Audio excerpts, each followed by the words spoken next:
Hello बच्चों, चलिए प्रश्न को पढ़ते हैं। विभिन्न प्रकार के हाइड्रोकार्बनों के नाम लिखिए तथा प्रत्येक के दो उदाहरण भी दीजिए। तो चलिए प्रश्न की मुख्य अवधारणा पे बात करते हैं। मुख्य अवधारणा,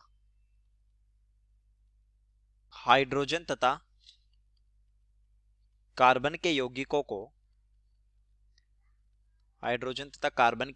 को हाइड्रोकार्बन बोला जाता है। हाइड्रोकार्बन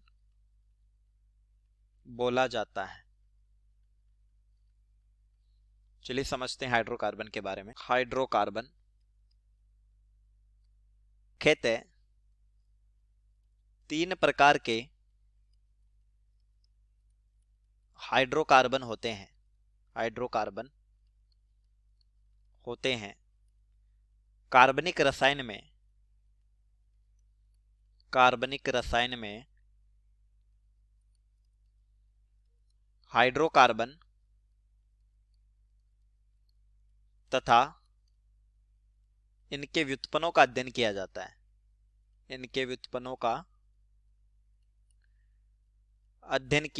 है। अध्ययन किया जाता है। देखिए ये तीन होते हैं। पहला है एल्केन, दूसरा एल्कीन और तीसरा है एल्काइन। तो चलिए इनको उदाहरणों की सहायता से समझते हैं। पहला एल्केन, इनमें क्या होता है, कार्बन कार्बन के मध्य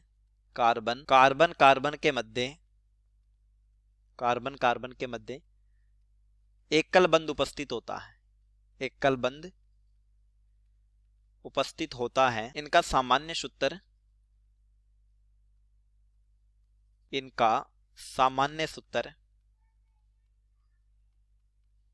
CnH2n+2 होता है, जहां n है कार्बन की संख्या।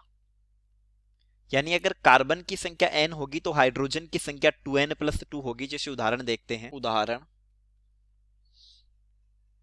पहला है CH4, C2H6, C3H8, C4H10। तो देखिए जैसे CH4 में देखते हैं एक कार्बन है तो हाइड्रोजन हो गए 4, यानी 2 गुणा 1+2 ये 4 हो गए। तो इनका सामान्य सूत्र CnH2n+2 होता है। दूसरा है एल्कीन, कार्बन कार्बन के मध्य द्विबंध उपस्थित होता है। सामान्य सूत्र एल्कीन का सामान्य सूत्र होता है CnH2n, जहां n फिर से क्या है, कार्बन की संख्या। यानी अगर कार्बन की संख्या n है तो हाइड्रोजन की संख्या 2n होगी, यानी कार्बन की संख्या से दोगुनी होगी। जैसे उदाहरण देखते हैं। उदाहरण C2H4, इसको बोला जाता है एथीन। कार्बन की संख्या 2 है तो हाइड्रोजन की 2n 4 हो गई। C3H6, इसको बोला जाता है प्रोपीन। C4H8, इसको बोला जाता है ब्यूटीन। तो ये कुछ उदाहरण है। एक है एल्काइन,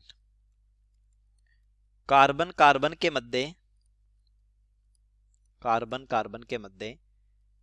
त्रिबंध उपस्थित होता है।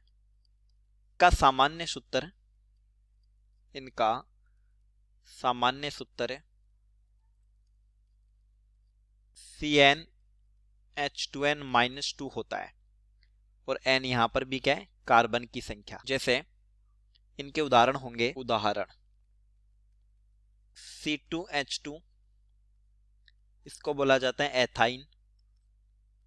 कार्बन की संख्या 2 है तो हाइड्रोजन की संख्या 2 गुणा 2 यानी 4-2 तो 2 हो गई। C3H4, इसको बोला जाता है प्रोपाइन। तो चलिए उम्मीद करता हूं प्रश्न समझ आया होगा। धन्यवाद।